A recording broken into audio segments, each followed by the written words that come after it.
আসসালামু আলাইকুম সুপ্রিয় শিক্ষার্থী বন্ধুরা, আশা করি আমরা সকলে ভালো রয়েছি। আবারও স্বাগতম ম্যাথ অ্যান্ড সায়েন্স অনলাইন ইউনিভার্সিটিতে।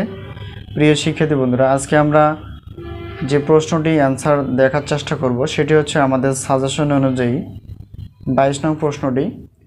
এটি হচ্ছে ক্যালকুলাস 2 অর্থাৎ ক্যালকুলাস 2 চ্যাপ্টার 8 প্রশ্নটি ছিল। এই প্রশ্নটি কিন্তু আমাদের ক্যালকুলাস 1 এসেছে। তো বিএসসি দ্বিতীয় বর্ষ বা ডিগ্রি পাস দ্বিতীয় বর্ষ 2020 সালে এবং অনার্স দ্বিতীয় বর্ষের জন্য এটা খুবই গুরুত্বপূর্ণ। তো এই চ্যাপ্টার সম্পর্কে যেহেতু আলোচনা করা নেই ক্যালকুলাস 1-এ, তো সেই সম্পর্কে একটু জানলে ভালো হয় যে এগুলো আসলে একাধিক ইন্টিগ্রাল বা একাধিক ইন্টিগ্রেশন করতে হবে বা পুনরাবৃত্তি ইন্টিগ্রাল বলা হয়। তো প্রথমত একটু খেয়াল করো, এগুলো হচ্ছে একটা ইন্টিগ্রেশন চিহ্ন, আর ইন্টিগ্রেশনের লোয়ার লিমিট আপার লিমিটের মান আছে। এখানে একটা লোয়ার লিমিট 0 দেওয়া আছে, আপার লিমিট 1 - x দেওয়া আছে, আর লোয়ার লিমিট কত আছে 0, আপার লিমিট আছে 1। তো এখন আগে কোন বিষয়টাকে বা কোন জিনিসটাকে আমরা ইন্টিগ্রেশন করব। তো প্রথমত একটু খেয়াল করো, এখানে দেখো, এখানে আমাদের যেদের অন্তরজ হিসেবে ডিজেড আছে, তো সেই ডিজেডের সাপেক্ষে আমাদের এই প্রথম জায়গাটা আমাদের কী করতে হবে, ইন্টিগ্রেশন করতে হবে। তো এটা করার পর তারপর দেখো এখানে ডিওয়াই, তার মানে এখানে মানে এদিক থেকে আসবে, অর্থাৎ হাতের ডান পাশ থেকে প্রথম ইন্টিগ্রেশনের যেটা দেওয়া আছে সেটা হিসাব করব আমরা। তাহলে এই জায়গাটা আমরা হিসাব করব আগে, তারপর ডিওয়াইয়ের এটা হিসাব শেষ হলে ডিওয়াই, তারপর এটা হিসাব করব, তারপর এটা শেষ হলে ডিএক্স এবং এটা। তো আশা করি বিষয়টি ক্লিয়ার। মানে এটা হচ্ছে একাধিকবার বা পুনরাবৃত্তি ইন্টিগ্রাল, যেগুলো ইন্টিগ্রেশনের মানগুলো দেওয়া আছে, আপার লিমিট এবং লোয়ার লিমিটের মান দেওয়া আছে। তো প্রথমত আমরা দেখো, আমরা ইন্টিগ্রেশন হিসেবে এটা যদি সূত্র ব্যবহার করি, তো এখানে সবচেয়ে বেশি সূত্র লাগবে ইন্টিগ্রেশন, ধরো x⁴n, ইন্টিগ্রেশন x⁴n আমরা জানি dx, ঠিক আছে। সূত্রটা হচ্ছে যে x⁴n+1 হচ্ছে n+1, ঠিক আছে। এটা একটা সূত্র। তাহলে দেখো এখানে ইন্টিগ্রেশন জেড ডিজেড, তাহলে এটা কি হবে, সুতরাং আমরা যদি এভাবে লিখি তাহলে এখানে জেড ডিজেড। তো দেখো এটার পাওয়ার কিছুই নেই, তার মানে 1 আছে। সুতরাং এই সূত্র যদি ব্যবহার করি তাহলে এখানে শুধু x এর পরিবর্তে জেড আছে আর n এর পরিবর্তে কে আছে, 1 পাওয়ার আছে। সুতরাং আমরা লিখতে পারবো x⁴ এখানে জেড, আর এখানে পাওয়ার কত 1, সূত্রে +1, আর এখানে এই পাওয়ারটাই ভাগ হয়ে যাবে, ঠিক আছে। n+1, n বলতে 1, আবার সূত্রে 1। সুতরাং এখান থেকে আমরা কি বের করলাম, z² হচ্ছে 2, z² হচ্ছে 2। তো এটাকে একটু ভেঙে লেখা যায়, যেমন এখানে এভাবে আমরা লিখতে পারি, ঠিক আছে। সুতরাং এটা হচ্ছে ইন্টিগ্রেশনের বাইরে আসবে। তো আশা করি একটু আমরা বোঝার চেষ্টা করেছি। এখন দেখো এখানে যা আছে তাই 1 0, তো এখানে কত আসছে 1 - x 0। তাহলে এখান থেকে আমরা এটা কাজ করব, অর্থাৎ ইন্টিগ্রেশন জেড ডিজেড এটা হিসাব করে আমরা কত পাবো, এটা পাবো আমরা হচ্ছে যে হাফ z², এটা হিসাব করলে z²। এখানে লিমিটের যে মানগুলো আছে সেটা আমরা অবশ্যই বসিয়ে দিব। তাহলে এখানে এই লিমিটের মান কত 1 - y², আর এখানে হচ্ছে 0। আশা করি বিষয়টি ক্লিয়ার।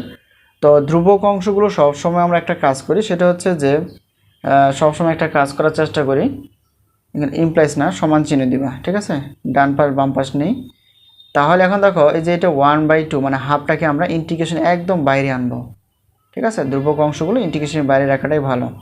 এখানে যা আছে তাই 1 - x, এটা হচ্ছে 0। তো তাহলে এখানে আমাদের কি থাকলো, এখানে হচ্ছে z², মানে এটা যদি না থাকে তাহলে z² থাকে, আর আমাদের লিমিটের মানগুলো বসিয়ে দিতে হবে, যেহেতু আমরা এই কাজটা করলাম, আর বাকি যে অন্তরজগুলো রয়েছে সেগুলো আমাদের বসিয়ে দিতে হবে। তাহলে dy, এখানে আছে dx। তো কি বললাম, এখানে এই যে 1/, অর্থাৎ হাফ অংশটাকে এদিকে বের করে আনলাম, আর এই জায়গাটা অর্থাৎ এই জায়গাটা আমরা মান বসাবো, লিমিটের মান বসাবো। তাহলে দেখো এখানে z² - z², মানে এটা লেখার উদ্দেশ্য হচ্ছে যে আমরা আপার লিমিট একবার মান বসাবো, লোয়ার লিমিটের মানটা বসিয়ে দেব। তো বুঝতে পারলে একবারে করবা, সমস্যা নেই।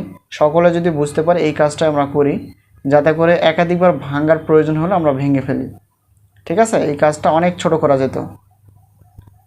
তো এখন দেখো এখানে হাফের জায়গায় থাকবে, এখানে লিমিটের মানগুলো লিমিটের জায়গায় থাকবে, শুধু এখানে কাজটা আমাদের করতে হবে, 1 - x 0। তো দেখো প্রথমে আমরা লিমিটের মান বসাবো, আপার লিমিটের মানটা বসাবো। দেখো এখানে জেটের জায়গায়, অর্থাৎ জেটের জায়গায় আমরা 1 - y² বসাবো, তাহলে 1 - y²। এখানে ব্র্যাকেট ক্লোজ করব, আর এটা কিন্তু অঙ্কের স্কোয়ার আছে, এটা দিয়ে দিব মাইনাস, আর জেড স্কোয়ার মানে 0-এর উপর স্কোয়ার, ঠিক আছে, 0-এর উপর স্কোয়ার। আমরা থার্ড ব্র্যাকেট ইউজ করতে পারি,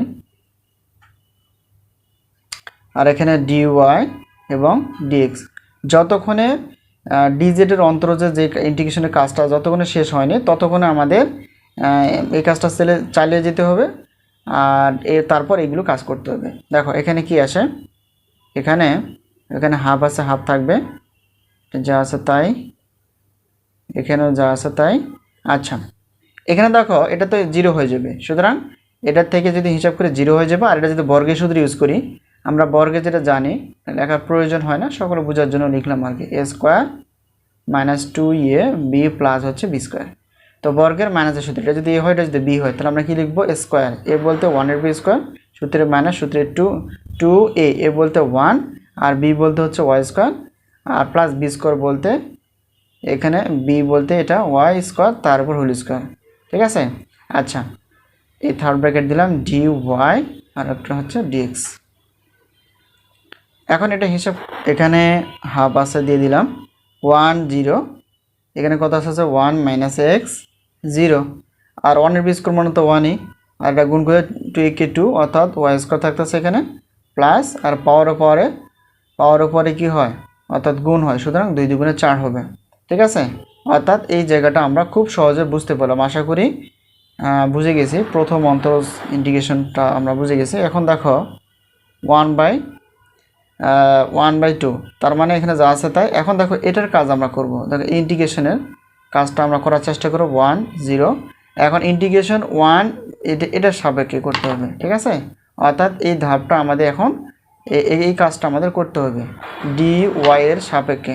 সুতরাং এখানে দেখো আমরা যদি পার্ট করি, দেখো প্রত্যেকটা যদি আলাদা করি, ইন্টিগ্রেশন 1 dy এটা একটা তোমরা সাইডে রেখে দিব। তারপর দেখো ইন্টিগ্রেশন এখানে হচ্ছে, আচ্ছা মাইনাসটা পরে দিব না হয়, এখানে দেখো 2y² dy, তারপর কি আসতেছে এখানে ইন্টিগ্রেশন y4 এখানে dy। তার মানে এই পার্টগুলো শুধু বোঝার সুবিধার্থে আমরা লিখলাম। আমরা জানি 1, এটা দেখো কত আসে, ইন্টিগ্রেশন 1 দ্বারা গুণ করলে কত হবে, dy কে 1 দ্বারা, এটাই হবে। আর এটাকে ইন্টিগ্রেশন dy মানে হচ্ছে শুধু y, কারণ আমরা জানি ইন্টিগ্রেশন dx যদি x হয়ে থাকে তাহলে ইন্টিগ্রেশন dy মানে হচ্ছে y। আশা করি বিষয়টি ক্লিয়ার। তো এরপর দেখো আমরা এই ইন্টিগ্রেশনের বাইরেটা আনবো 2টা, আর এই সূত্রটা প্রয়োগ করব। কোন সূত্রটা, এই সূত্র, অর্থাৎ যেটা আমরা x⁻n+1 বা এটা, অর্থাৎ এখানে তাহলে এখানে আসতেছে y2 প্লাস সূত্রে 1, তাহলে 2 + 1। তো এটা যদি হিসাব করি কি আসে, দেখো উপরে আসতেছে 2, আর এখানে y³ আসবে, আর নিচে যোগ করলে আমাদের কত আসছে 3। সুতরাং আমরা এই অংশটা বের করলাম, ঠিক আছে। সেম একইভাবে দেখো এখানে আমরা কি করতে পারি, অর্থাৎ ইন্টিগ্রেশন x⁻n dx এর সূত্র ব্যবহার করলে এখানে আসবে কত y, x বলতে y, আর এখানে পাওয়ার যা আছে তা, আর সূত্রে +1। আচ্ছা এটি আবার নিচে ভাগ হয়ে যাবে, ঠিক আছে। তো এইগুলো সহজ করার জন্য আমরা এখানে রেখে মানে হিসাব করলাম ছোট ছোট বিষয়। তো যাই হোক এখানে কত আসতেছে y² হচ্ছে 5, এটা যোগ করলে 5 আসতেছে। সুতরাং এই পার্টটা আমরা একবারে, সুতরাং আমরা যদি বলতে পারি, অর্থাৎ ইন্টিগ্রেশন 1 dy মানে কি, ইন্টিগ্রেশন 1 dy মানে হচ্ছে শুধু y, এই জায়গাটা আমরা লিখতে পারি। এরপর দেখো ইন্টিগ্রেশন মাইনাস, এখানে মাইনাসটা দিয়ে দিব, তাহলে এখানে কি ছিল, অর্থাৎ আমরা ইন্টিগ্রেশন 2y², অর্থাৎ ইন্টিগ্রেশন 2y² dy, এটার ক্যালকুলেশন কত বের করছি, ক্যালকুলেশনটা হচ্ছে যে 2y³/3। অতএব আমরা লিখতে পারি এখানে 2y³ প্লাস এই প্লাসটা দিয়ে দিব, আর ইন্টিগ্রেশন y4 dy, এটা আমরা কত বের করেছি, এটা হচ্ছে যে y⁵ হচ্ছে নিচে 5, এটা আমরা ব্র্যাকেট দিয়ে রাখবো, অর্থাৎ দেখো থার্ড ব্র্যাকেট দিয়ে দিলাম। আর লিমিটের মানটা বসিয়ে দিতে হবে, এই লিমিটের আপার লিমিটের জায়গায় থাকবে, আর লোয়ার লিমিটের জায়গায় থাকবে। এখন আমাদের কাজ হচ্ছে যে আপার লিমিটের জায়গায়, অর্থাৎ এই আপার লিমিটের মানটা একবার বসিয়ে দেওয়া এবং লোয়ার লিমিটের মানটা আরেকবার বসিয়ে দেওয়া। তো এখানে আমরা কি করলাম, দেখো এখানে আপার লিমিটের মানগুলো আমরা বসিয়ে দিলাম। তো আপার লিমিটের মানগুলো বসিয়ে দিলে কী হবে একটু খেয়াল করো, এই যে আপার লিমিটের মানটা অর্থাৎ ওয়াইয়ের জায়গায় আমরা 1 - x বসিয়ে দিয়ে ফেলেছি। তার ওয়াইয়ের জায়গায় 1 - x, এখানে তো মাইনাস ছিল আর 2 আছে 2, ওয়াইয়ের জায়গায় 1 - x, তারপর কিউ ছিল কিউ 3 প্লাস, আর এখানে দেখো ওয়াইয়ের জায়গায় আমরা কি 1 - x পাওয়ার যাচ্ছিলো তাই, নিচে 5 আছে 5, আর এখানে একটু বাদ পড়ে গেছে দেখো, তাহলে ডিএক্সটা এখানে ছিল, এটা দিয়ে দিব। ঠিক আছে, এটা দিয়ে দিলাম। এরপর দেখো লোয়ার লিমিটের মানটা যদি আমরা বসিয়ে দিই তখন কি আসবে একটু খেয়াল করো। দেখো লোয়ার লিমিট বলতে সামনে একটা মাইনাস আসবে, এটা মাইনাস হয়ে যাবে, এটা প্লাস হয়ে যাবে, এটা মাইনাস হয়ে যাবে, এবং জিরো যদি বসাতে এখানে জিরো হবে, এটাও জিরো হয়ে যাবে, পুরো পার্ট জিরো হয়ে যাবে, আর এখানেও জিরো হবে। তার মানে এখানে আস্তে আস্তে মাইনাস জিরো আসবে, প্লাস জিরো আসবে, তাহলে কি মাইনাস জিরো আসবে। তো এগুলো হিসাব করলে তো জিরোই হবে, সুতরাং আমরা লোয়ার লিমিটের মানটা বসিয়ে দিব না, দিলে তো জিরোই আসে, আমরা দেখলাম। আচ্ছা, এখন আমাদের কাজ হচ্ছে এখানে যা আছে তাই থাকবে, আর লিমিটের মানগুলো এখানে যা আছে তাই। এখন একটু খেয়াল করো, এখানে আমরা কি করতে পারি, এখানে আরেকটা যেহেতু ইন্টিগ্রেশন রয়েছে, তো ইন্টিগ্রেশন অর্থাৎ এটাকে আমরা এটার সাপেক্ষে ইন্টিগ্রেশন করব, অর্থাৎ ইন্টিগ্রেশন 1 dx মানে কী হবে, ইন্টিগ্রেশন 1 dx মানে হচ্ছে x, ভেঙে ইন্টিগ্রেশন 1 dx মানে হচ্ছে x, আর এখানে মাইনাস, আর এখানে দেখো ইন্টিগ্রেশন dx, এখানে দেখো একটু খেয়াল করো, অর্থাৎ ইন্টিগ্রেশন x dx মানে কি, মানে এই অংশটার মতো আর কি, যেমন এখানে আমরা কী করেছিলাম ইন্টিগ্রেশন z dz, তার মানে কী হয়েছে এটা এখানে, তাহলে এখানে হয়েছে অর্থাৎ z²/2। সুতরাং এখানে আমরা কি লিখতে পারবো, একবারে সময়টা বাঁচানোর জন্য আমরা লিখতে পারি x²/2। আশা করি বিষয়টি এই পর্যন্ত ক্লিয়ার। তাহলে আমরা বের করলাম x²/2, আলাদা করার চেষ্টা করলাম 2/3। হ্যাঁ, তাহলে যদি আমরা ইন্টিগ্রেশন এই কাজটা করি, অর্থাৎ ইন্টিগ্রেশন 1 - x, তারপর হচ্ছে কিউ, আর এখানে dx, তার মানে এই জায়গাটা যদি অর্থাৎ ইন্টিগ্রেশন 1 - x কিউ, আর এখানে dx হিসাবটা করি, আর 2/3টাকে দিয়ে পার করে নিয়ে আসলাম। তো দেখো সূত্র কী হবে, ইন্টিগ্রেশন x⁴ dx, সূত্র কি x বলতে x, এটা 1 - x, তারপরে এটা প্লাস পাওয়ার প্লাস, আর সূত্রের 1 প্লাস হবে, অর্থাৎ 3 + 1।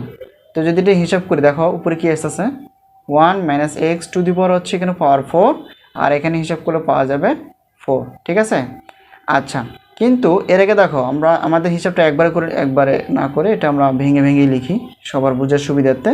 নিচে কত আছে পাওয়ার 4, ঠিক আছে, প্লাস, তো পরের বিষয়টা কি হচ্ছে একটু খেয়াল করো, তো উপরে কিছু নেই 1, এটা ভেঙে লেখার চেষ্টা করো, তাহলে কত 1/5, আর ইন্টিগ্রেশন 1 - x⁵ dx যদি হিসাব করি তাহলে কী পাবো একটু খেয়াল করো, এখানে দেখো অর্থাৎ ইন্টিগ্রেশন 1 - x⁵ হচ্ছে 5, এখানে dx যদি হিসাব করি, অর্থাৎ সূত্র প্রয়োগ করি, ইন্টিগ্রেশন x⁴n dx এর সূত্র ব্যবহার করি, তাহলে xn + 1/n+1। সুতরাং এটা হচ্ছে আমাদের x, তাহলে x বলতে এটা লিখবো 1 - x⁵ হচ্ছে পাওয়ার, তার সঙ্গে 1 যোগ হবে, আর এর নিচে এটা হয়ে যাবে। তাহলে আমরা কি বের করলাম দেখো একটু, তাহলে বের করছি আমরা যে 1 - x উপরেরটা আর কি, আর পাওয়ার হবে 6, আর এখানে যোগ করলে কত হবে 6। ঠিক আছে, অর্থাৎ আমরা এই পার্টটা করে ফেললাম। দেখো উপরে আমরা কি বের করলাম 1 - x⁵ হচ্ছে 6, বাই হচ্ছে নিচে 6, আর এখানে লিমিটের যে বিষয়টা একটু খেয়াল করো, লিমিটের যে বিষয়টা সেটা কিন্তু আমাদের লিমিটের জায়গায় রাখতে হবে। আপার লিমিটের মানটা আমরা আপার লিমিটে রাখবো। এখানে দেখো আপার লিমিটের মান কত ছিল 1, আর লোয়ার লিমিটের মান ছিল আমাদের 0। আশা করি বিষয়টি ক্লিয়ার। এরপর দেখো পরবর্তী আমরা লাইন আরেকটা বাড়াবো, তারপর আমরা লিমিটের মানগুলো বসানোর চেষ্টা করবো। এখানে দেখো লিমিটের যে মানটা, তো এখানে তো লিমিটের মানটা এখানে দিলাম, তাহলে এখানে লিমিটের মান এটা থাকতেছে না। ঠিক আছে, অর্থাৎ যেহেতু ইন্টিগ্রেশন করে ফেললাম না, তো ইন্টিগ্রেশন থাকবে না।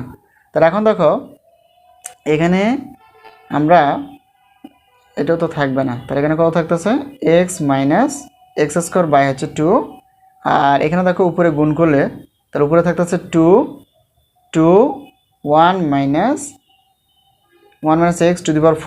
আর নিচে গুণ করলে 3 × 4 = 12 হবে, আর এখানে কত প্লাস উপরে 1 দ্বারা গুণ করলে কত আসতেছে 1 - x পাওয়ার হিসেবে 6 থাকবে, আর 5 × 6 হচ্ছে 30, আর লিমিটের মান অর্থাৎ লিমিটের মান আছে 1, এখানে আছে 0। তো এখন আমরা কি করব দেখো, এই লিমিটের মান 1, অর্থাৎ এই এক্সের জায়গায় সবগুলো আমরা 1 বসাবো, কিন্তু এখানে দেখো 0 আমরা বসিয়ে দেবো। এই কারণেই যে এখানে কিন্তু হিসাব করলে আমাদের 0 বসালেও তারপর এক একটা করে মান পাওয়া যাবে, এই জন্য আমরা আপার লিমিটের মানটাও বসিয়ে দিব, লোয়ার লিমিটের মানটাও বসিয়ে দিব এখানে, অর্থাৎ আপার লিমিট এটা আর লোয়ার লিমিটের মান বসার জন্য সামনে একটা মাইনাস আসবে, এটা আমরা জানি। এখন বিষয়টা হচ্ছে যে আপার লিমিট প্রথমে কী ছিল, এখানে 1 ছিল, এখানে ছিল 0, তার মানে এক্সের জায়গায় প্রথম আমাদের কাজ করতে হবে 1 বসাতে হবে।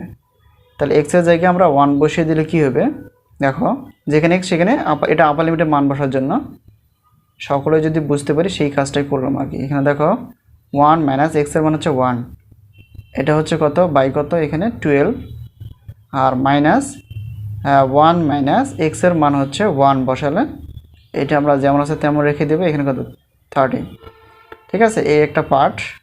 তারপর দেখো এখানে আমরা কি করব, ধরো এখানে এক্সের মান আমরা এখন 0 বসাবো, তাহলে 0 স্কোয়ার মানে 0তে হবে, শুধু সকলে বোঝার জন্য, এত কিছু করার প্রয়োজন হয় না। দেখো এটা আমরা কী করবো, এখানে 2/12, ঠিক আছে, আর এখানে এক্সের জায়গায় কি বসাইতে হবে 0, তাহলে 0 বসালে এখানে পাওয়ার আছে পাওয়ার মাইনাস, এখানে দেখো 1 মাইনাস এটা 0 বসাই দিব, আর পাওয়ার 6 আছে, নিচে 30 আছে, ঠিক আছে। তো যাই হোক এটা যদি আমরা হিসাব করি 1/2, আর এটা কিন্তু দেখো এখানে এটা কি 0 হয়ে যাবে, আর 0 দিয়ে যে কোনো জিনিসকে আমরা ভাগ করি আর গুণ করি 0 হয়, তাহলে এই পার্টটাও আমাদের কী হবে 0 হবে। তাহলে আমাদের কি থাকে হচ্ছে 1 মাইনাস বাই হচ্ছে এটা, ঠিক আছে, এই জিনিসটা আমাদের হাতে থেকে যায়। তো এরপর দেখো যে মাইনাস আছে, এখানে দেখো এই পার্টটা 0 হবে, আর এখানে কিন্তু পার্টটা 0 হবে না, কারণ এখানে দেখো একটু ব্যাপার আছে, 1 থেকে 0 বদলে 1 এর উপর পাওয়ার 4 মানে হচ্ছে 1ই হবে, আর এটা গুণ করে 2 করে 2, অর্থাৎ 2 বাই এখানে কত থাকতেছে 12, কাটাকাটি করে 3 দুগুণে 6 দুগুণে 12, উপরে কিছু না 1 আছে, সুতরাং 1/6 থাকে, তার মানে কত 1/6, তাহলে এখানে মাইনাস আছে, অর্থাৎ সুতরাং এখানে মাইনাস হবে মাইনাস 1/6, আর এখানে বা আলাদা রাখতে চাইলে দেখো আমরা আলাদাই রাখলাম আপাতত, এটা হিসাব করে 1/6 থাকে, আর এটা মাইনাস কত 1/30 হবে, ঠিক আছে, এই হলো বিষয়। তো এখানে যদি আমরা লসাগু করি, এখানে দেখো লসাগু করলে হবে 2 মাইনাস 1/2 এই পার্টটা, আর এখানে মাইনাস আছে, এখানে দেখো লসাগু করলে কত হবে 30, 5 6 30, 5 মাইনাস অর্থাৎ 30 থেকে 30, অর্থাৎ এখানে 1 থাকতেছে, তাহলে এখানে কি পাবো আমরা, সুতরাং এখানে পাওয়া যাচ্ছে হাফ, এখানে হাফ পাবো আমরা, আর মাইনাস এখান থেকে বাদ দিলেও কত পাবো আমরা, অতএব 4/30। তো আশা করি বিষয়টি ক্লিয়ার। এরপর দেখো এখান থেকে যদি আমরা হিসাব, এরপর দেখো আরও একটা পার্ট আছে, এটাতে লসাগু করতে হবে, 2 আর 30 লসাগু হচ্ছে কত 30, এটাকে 2 দ্বারা ভাগলে 15 দুগুণে 30, অর্থাৎ 15 হবে আর কি, 15 হবে, এটা কত আসতেছে এটা, ঠিক আছে। আশা করি বিষয়টি ক্লিয়ার। ধাপে ধাপে যদি আমরা অঙ্ক করি খুব সহজে বুঝতে পারবো আর কি, এটা যা আছে তাই, এটা তো ব্র্যাকেট মানে তো গুণ বোঝায়, আর এখানে দেখো এটা থেকে বাদ দিলে আমরা 11 পাবো, আর নিচে কত 30। তো উপরে নিচে কোনো কিছুই কাটাকাটি যায় না, যখন কাটাকাটি যায় না উপরেরটা উপরে গুণ করতে হয়, নিচেটা নিচে গুণ করতে হয়, তো উপরেরটা হচ্ছে 11 কে 11, আর নিচে কত 30 দুগুণে 60, অর্থাৎ এটা। সুতরাং এটাই হচ্ছে আমাদের কাঙ্ক্ষিত প্রশ্নের অ্যান্সার। আশা করি আমরা খুব সহজে বুঝে গেছি। তো এইভাবে আমরা প্রতিদিন একটা করে ক্লাস আপলোড করার চেষ্টা করব, অর্থাৎ 20 তারিখের আগ পর্যন্ত, অর্থাৎ 20 তারিখে হয়তো একটা ক্লাস পেতে পারো সকালে। তো এই হলো বিষয়, আমাদের সাজেশন অনুযায়ী সবগুলো ক্লাস আপলোড করার চেষ্টা করবো। অবশ্যই সাজেশনগুলো বারবার চর্চা করার চেষ্টা করবা, রিভিশন দেওয়ার চেষ্টা করবো, আর সূত্রগুলো মুখস্থ বা মনে রাখার চেষ্টা করবো, ইনশাআল্লাহ সফলতা আসবে। তো যাই হোক, পরবর্তী ক্লাসে অপেক্ষা করো, আগামীকাল আরেকটা ক্লাস আপলোড হবে তোমাদের উদ্দেশ্যে। আল্লাহ হাফেজ।